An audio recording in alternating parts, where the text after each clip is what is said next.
夏天是一个感冒频发的季节，这个时候抵抗力比较差的孩子和老人就非常容易中招，而感冒中最难受的阶段就是咳嗽，基本上喉咙一发痒，那咳嗽停不下来。这个时候不少人都会买药吃，但有一些人吃了药却还是咳。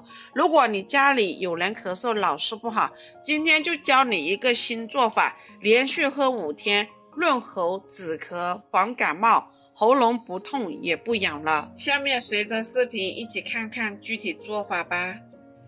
首先准备一个苹果，苹果可以促进消化，还可以止咳化痰、止泻通便。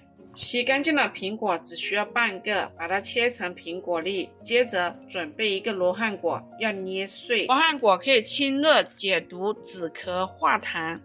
接着准备一块陈皮，陈皮也要用剪刀剪碎。再准备半个雪梨，雪梨也要把它切成雪梨颗粒。然后把这些食材全部放入锅里，加入适量清水，煮上15分钟。煮好之后打开盖子，再加入适量的冰糖，把冰糖煮至融化，然后把这个止咳水放出来杯子里，稍微晾凉就可以直接饮用。喜欢的朋友不妨收藏起来试一下。我是新妈，喜欢我的视频就关注我吧。